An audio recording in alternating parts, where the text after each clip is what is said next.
वज्रशंख मध्ये शतदल कमले रत्नसिंहासनस्थम्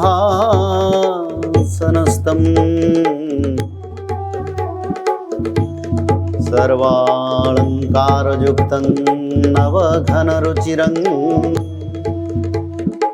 संयुक्तं जग्रजेन भद्राया वामभागे रथचरणयुतं ब्रह्मरुद्रेन्द्रवन्द्यं वेदानां सारमिसं सजनकरिवृतं ब्रह्मदारु स्मरामि ब्रह्मदारु भजामि श्रीजगन्नाथं नमामि। श्रीमद् भागवत तत्व की महातत्व अति पवित्र अति पावन धारा है। सुखदेव आगे चलते थे और पीछे पीछे भगवान व्यास सुखदेव के पीछे चलते चलते बोले, पुत्र तुम कहां जा रहे हो? पर सुखदेव तो ब्रह्मज्ञानी है, न संसार का कोई माया, न पिता न पुत्र न माता।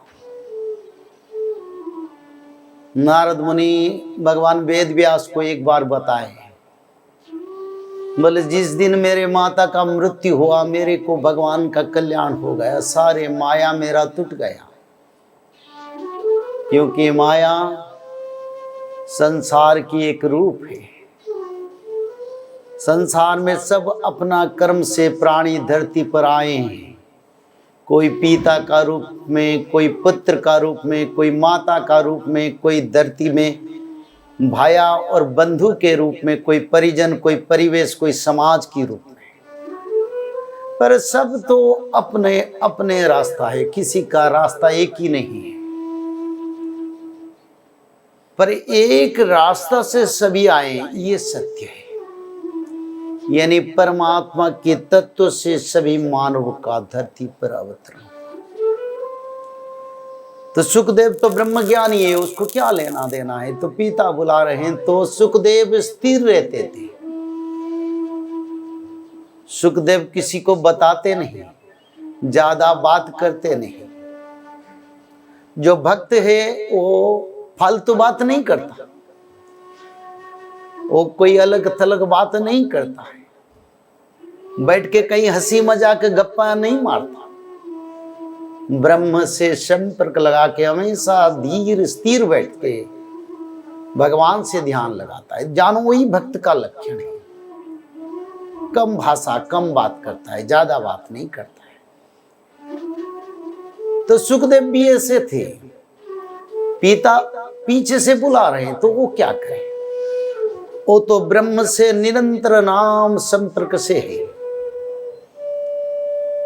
तो सुखदेव चले तो वृक्षलता और पशु पक्षियों के माध्यम से सुखदेव ने उत्तर रखे, स्तंग सर्वभूतं मुनिमान तस्मी, यानी संसार भगवान का सृष्टि है, सभी जगह पर ब्रह्म तत्व है। तो संसार में कोई पराई अपना नहीं है। मैं जहां भी हूं वहीं पर भी भगवान है। भगवान से भगवान के भक्त का ये सुंदर पवित्र धारा है। तो तपस्या करने लगे जंगल में जाके। भगवान वेद व्यास में पवित्र श्रीमद् भागवत तत्व का तो रचना कर दिया और सुखदेव उनका शिष्य बने। और सुखदेव के बाद फिर सूत मुनि ने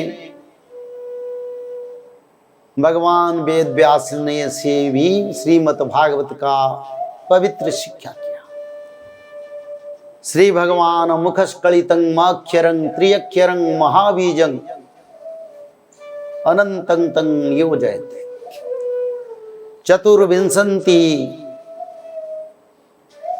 ब्रह्माणं चतुर्शुल्के च नारायण नारद दशम शुल्के व्यासं चैव शतानि च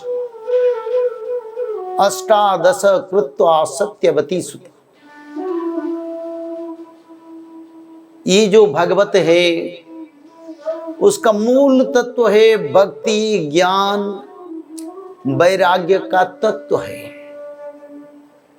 जिसमें संपूर्ण मानव का कल्याण का पूर्ण धारा, कोई भी शास्त्र पढ़े, कोई भी भक्ति भाव से कहीं समर्पण हो जाए, पर भगवत तत्व में जो धर्म अर्थ काम मोक्ष, अरे संसार की ब्रह्मांड की देवता लोगों के लिए जो दुर्लभ है, मुनि ऋषियों के लिए जो दुर्लभ है, मानव के लिए जो महादुर्लभ है, वो पवित्र तत्व श्रीमद् भागवत में ही समा है। इसलिए कोई भागवत पढ़े तो उनका भक्ति जागृत होता है। भक्ति होने के बाद ज्ञान आता है, भौतिक ज्ञान नहीं है, ब्रह्म ज्ञान, शतोगुण आधारित ज्ञान, भगवान कृष्ण की पवित्र प्रेम और भक्ति का ज्ञान। और वैराग्य ना आए तो ज्ञान का क्या काम है। किसी को वैराग्य आए तो भगवान के पास वो जा सकता है। अगर हमारा मन माया में जुटे हुए रहेगा, संसार के तत्वों में रहेगा, सुख दुख में समा रहेगा, परिवार परिजन के माया बंधन से जुड़ा रहेगा, तो वैराग्यता का सवाल नहीं है। तो ये भागवत तो तुमको वैराग्यता देता है, यानी संसार एक मिथ्या रूपी एक सुंदर सा परिवेश है। जैसे नट जैसा मनुष्य लोग आते हैं, अपना सारे कर्म को निभाते हैं, फिर रिटर्न कर जाते हैं। वेद शास्त्र ने उसको यही कहा, जैसे एक बाजार है जिसको हम कहते हैं जय, कई रकम का, कई प्रकार का तत्व है। मानव जब तक वहीं पर काम है, वहीं पर रहता है, उसका बाद फिर रिटर्न कर जाता है। तो वैराग्य लग जाए तो मानव को भगवत भक्ति मिल जाता है।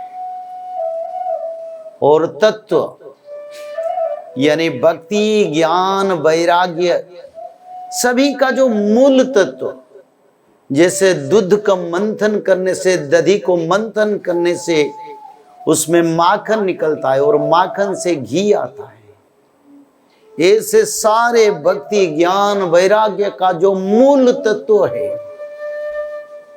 यानी मानव जिसे आदि ब्रह्म सनातन से धरती पर आए हैं, वही पवित्र सनातन से फिर मिलने के लिए जो तत्व जरूरी है, वही पवित्र तत्व श्रीमद् भागवत में ही मिलता है। तो इसलिए सभी पुराण से परे हैं। महापुराण नाम भगवान की वेद व्यास ने उसको रख दिए। भगवान वेद व्यास ने तो द्वापर युग की शुरुआत में जन्म हुए, पर जब भगवान वेद व्यास धरती पर आए, यानी अभी हम कलियुग के अंत, यानी कलियुग का समाप्त समय से, और उससे पहले द्वापर युग था, और द्वापर युग की शुरू समय में, आदि समय में भगवान वेद व्यास धरती पर आए। जब भगवान वेद व्यास ने श्रीमद् भागवत को रचना किया, उससे कई अनंत कोटि कल्प से पहले, कई कल्प, कई प्रारब्ध चल गए, जब भगवान एक सुंदर योग माया, जल में जोग माया में प्रभु समाहित थे, जब भगवान का जोग निद्रा टूट गया, जब ब्रह्मदेव को भगवान ने अपनी नाभि कमल से सृष्टि की, उसी समय से पहले और उसी समय के ब्रह्मदेव के अवतार के बाद शंकर भगवान का अवतार हुआ। श्री भगवान भगवतानां मुखस्कलितम अक्षरम त्र्यक्षरम महाबीजम, यानी भगवत श्रीमद् भागवत महाबीज महातत्व ब्रह्म है का अक्षर। कोई भागवत जी का नाम पकड़े तभी भी उनको मुक्ति मिल जाएगा। त्र्यक्षरं महाबीजं अनंतं तं नियोजयति, यानी पहले शंकर भगवान को श्रीमद् भागवत का महातत्व भगवान महाविष्णु, जो उसको जिस महाप्रभु को हम आदि ब्रह्म सनातन कहते, जिस समय प्रभु का शरीर अनंत कोटि संसार में परिव्याप्त था, अनंत कोटि भुजाएं, अनंत कोटि आंखें, अनंत कोटि मुख, अनंत कोटि सहस्र मस्तक, अनंत कोटि शरीर भुजा, कई अनंत कोटि दिगंत तक परिव्याप्त भगवान आदि ब्रह्म सनातन। उसी समय भगवान की मुंह से, यानी भगवान की श्रीमुख से श्रीमद् भागवत का उत्पत्ति हुआ। वो भी भगवान आदि ब्रह्म सनातन। और वही भागवत को पहले, यानी कि जब वेद व्यास ने श्रीमद् भागवत का रचना नहीं किए थे, उससे पहले श्रीमद् भागवत का रचना हो गया था। बस भगवान का अवतार भगवान वेद व्यास ने उसको पुनर्संस्करण किया, पर पहले से वो भागवत था। और वही श्रीमद् भागवत जी को शंकर भगवान को भगवान ने बताया। अगर हम कोई भी निर्दिष्ट पुराण पढ़ें, रामायण पढ़े तो भगवान राम का गुणगान सुनेंगे। अगर महाभारत पढ़ेंगे तो महाभारत युद्ध और भगवान कृष्ण की कई लीलावर की देखेंगे। विष्णु पुराण में भगवान विष्णु का उत्पत्ति के बारे में जानेंगे। बराह पुराण बराह नारायण का उत्पत्ति बराह कल्प के बारे में जानेंगे। गरुड़ पुराण में गरुड़ और भगवान का मनुष्य का कल्याण के लिए विचारधारा सुनेंगे। ब्रह्म वैवर्त पुराण सृष्टि का आदि अंत के बारे में सुनेंगे। और ऐसे सब पुराण में एक एक तत्वों में ही सुनेंगे। पर श्रीमद् भागवत तत्व भागवत पुराण पढ़ेंगे, इसमें भगवान राम की गुण गाना सुनेंगे, कृष्ण का सुनेंगे, भगवान के 24 अवतार, यानी अनंत कोटि युग से आज तक जितने अवतार जितने लीला सभी का उसमें तत्व है। इसलिए तो उसका नाम महापुराण है। तो सुखदेव भगवान वेद व्यास से भागवत का सुनते सुनते, पहले तो सुखदेव ब्रह्मज्ञानी थे, पर भागवत सुनते सुनते वो महाज्ञानी महाब्रह्म ज्ञानी बन गए। तो भगवान ने पहले शंकर भगवान को बताया।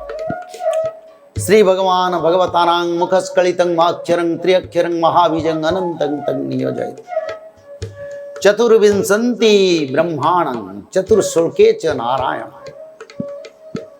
यानी ब्रह्मदेव को 4 श्लोकों में सिर्फ भगवान आदि ब्रह्म सनातन श्रीमद् भागवत को सुना दिया।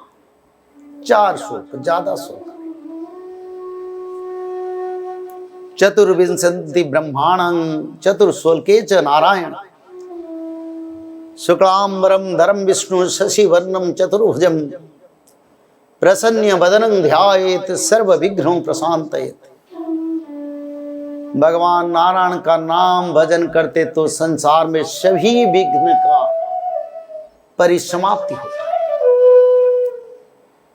श्रीमद् भागवत जी में ही लिखा है, जो मानव नारायण का नाम भजन करते हैं, तो नारायण का नाम भजन करने से मनुष्य लोग ये नर रूप की शरीर से मुक्ति मिल जाता है। यानी नरों से, यानी जीव से परम ब्रह्म से मिलन, आत्मा से परमात्मा से मिलन नारायण के नाम के माध्यम से हो जाता है। तो भगवान महाविष्णु की कृपा से ब्रह्मदेव ने भी भागवत को सुन लिया। मैं आदि युग का बात कर रहा हूं, यानी कई अनंत कोटि कल्प अब बीत चुका है। जब तुलसीदास महाराज ने रामचरितमानस रामायण का रचना किया तभी कई कल्प जा चुका था। ये जो चतुर्युग चल रहा है, ये चतुर्युग अभी नहीं है, इससे पहले कई करोड़ चतुर्युग जा चुका है। उस समय में भी श्रीमद् भागवत महापुराण था और सिर्फ 4 श्लोक में भगवान वेद व्यास भगवान आदि ब्रह्म सनातन ब्रह्मदेव को सुनाया। चतुर्श्लोके च नारायण नारद दशम श्लोके व्यासंश्चैव शतानि च, यानी नारद महामुनि को 10 श्लोकों में भगवान आदि ब्रह्म सनातन श्रीमद् भागवत को संपूर्ण करवा दिया। सिर्फ 10 श्लोक, ज्यादा श्लोक नहीं है।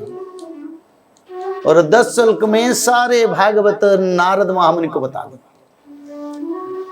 क्योंकि भागवत जी के बिना किसी का मुक्ति नहीं है। मैं तो निरंतर कहता हूं हर घर में भागवत पढ़े,